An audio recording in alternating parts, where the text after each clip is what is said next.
Woman found dead in northwest Miami-Dade. Police say she was shot and killed by a gunman who then took off. We need to get rid of the guns. It's just senseless killing that's going on. And I hope the man that killed her dies and go to hell.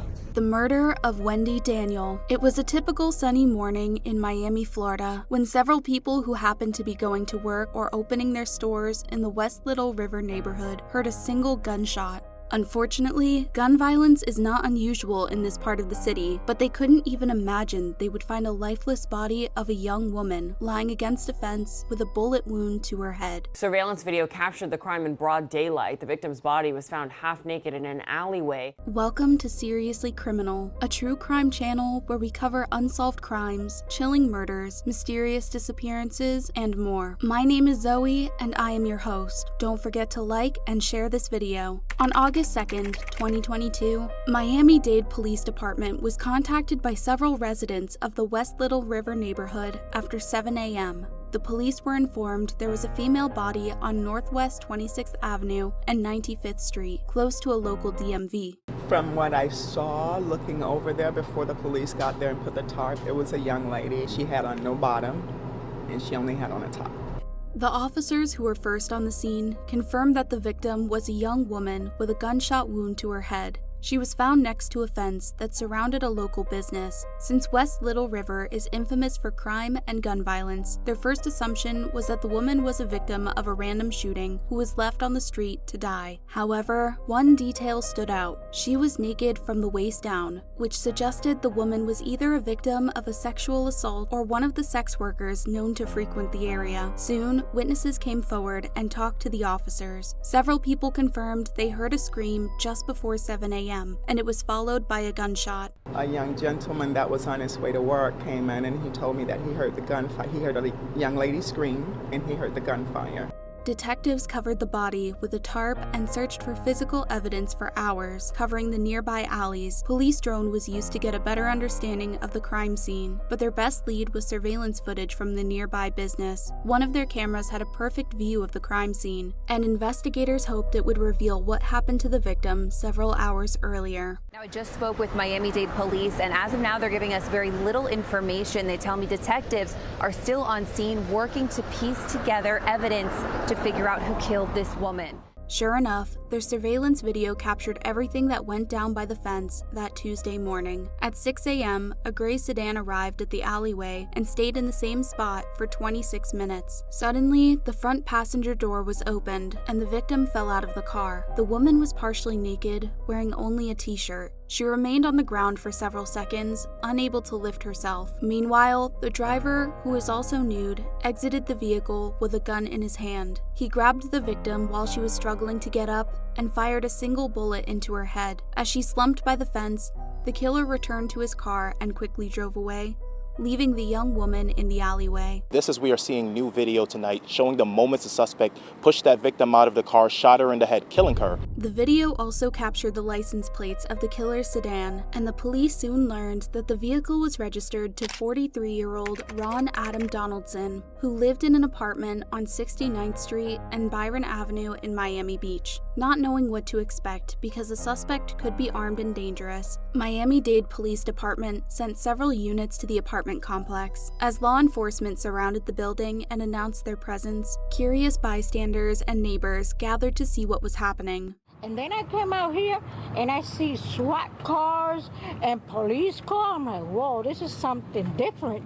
Some of them confirmed to news outlets that the police used flashbangs to get Donaldson out of his apartment. There's flashbangs going off, and this whole street back here was just covered with police cars. The killer surrendered and was taken to the police station. The lead detective didn't even get to interrogate Donaldson after the arrest because he requested to see his lawyer right away. Donaldson was in custody less than 24 hours after the murder. Shockingly, Donaldson didn't have a record prior to August 2022 and lived a seemingly quiet life. He was born and raised in Miami, where he earned his high school degree in 1997. 4 years later, Donaldson enlisted in the Navy and served for 11 years. He worked for Bankers Life since 2014 as a licensed insurance agent and unit field trainer.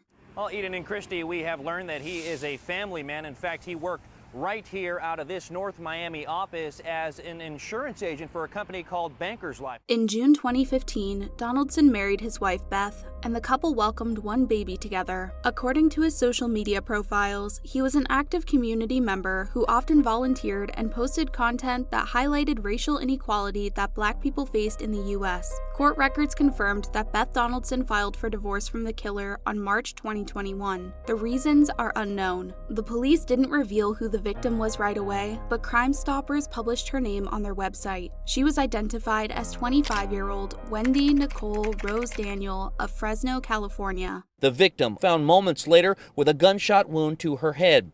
Crime Stoppers identifying her as 25-year-old Wendy Daniel. Daniel loved to travel and explore new places, so she moved to Miami, where she worked as a dancer. An avid fan of fashion, Daniel always made sure she had stylish clothes and impeccable makeup. She finished high school, found a steady job, and learned to be independent quickly, but her sense of adventure led her to a different side of the country. While the area of West Little River where her body was discovered is known for sex work, it is unclear what went down between the killer and the victim. Daniel's aunt, Crystal Joyce, talked to the media and said that Daniel may not have met Donaldson through her job as a dancer. Her aunt says she had traveled to Miami from California and was working as a dancer. She says that may have been how she encountered the killer. Joyce also emphasized that we won't know exactly what happened in the killer's car unless Donaldson decides to talk to the investigators. Daniel could have been forced to get inside and was sexually assaulted at gunpoint. On August 3, 2022, Donaldson appeared in front of the judge wearing an anti-suicide vest. He was accompanied by his lawyer and refused to say a single word during the hearing. He was charged with second-degree murder and booked into Turner Guilford Knight Correctional Center. He is held in custody without a bond. We're just going to find probable cause and hold Mr. Donaldson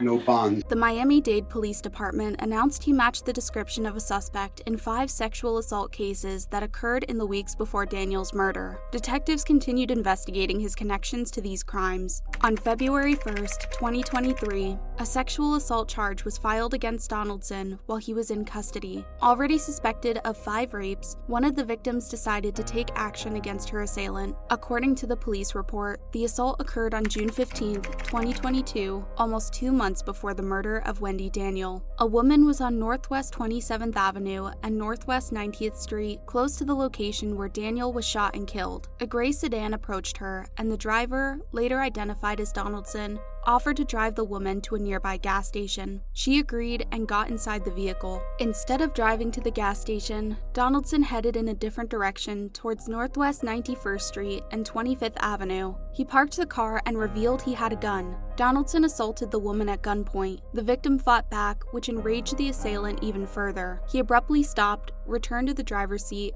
and openly threatened the woman. Donaldson was visibly mad, which made the victim fear for her life. He started the car and began driving, but the woman saw this as an opportunity to get away from him. She opened the passenger door, jumped out of the moving vehicle, and ran as fast as she could. He had a gun. Maybe he put a gun on her and made her get in the car. Maybe she couldn't get out for 30 minutes. Maybe he didn't let her out till he got ready to push her out and kill her. The woman reported the assault to the police as soon as it happened, but law enforcement was unable to identify the man driving the gray sedan at that time. However, they did connect this crime to 4 sexual assaults that occurred in the same area of West Little River. Police knew they were looking for a single perpetrator targeting women in this part of Miami. After the brutal murder of Wendy Daniel, investigators put the puzzle pieces together and discovered that the same gray sedan was linked to the string of sexual assaults, making Donaldson their prime suspect. He was likely involved in more attacks on sex workers in the area, but the women decided not to report him to authorities. Wendy Daniel's family still lives in Fresno, California, and they spoke to the media in the days after the murder via video link. I just want everybody to know my baby wasn't no throwaway. She was well taken care of, well loved. She had respect, she loved everybody, she gave people respect. Daniel's grieving mother described her as a loving and kind young woman, stating she wants Donaldson to die and go to hell. Donaldson is still in custody, waiting for the trial, and Daniel's family hopes he will get a life sentence for what they did to their beloved Wendy. I want these young girls to know and learn from it, and I hope the man that killed her dies and go to hell. On August 2, 2023, 1 year after the murder, Daniel's family arrived in Miami from Fresno to hold a vigil. Accompanied by a local pastor and activist, Tangela Sears, the family left flowers and candles by the fence where this young woman took her last breath. I'm here to support her, to be the voice for her own daughter. Let me know your thoughts about this tragic case, and don't forget to like, share, and subscribe.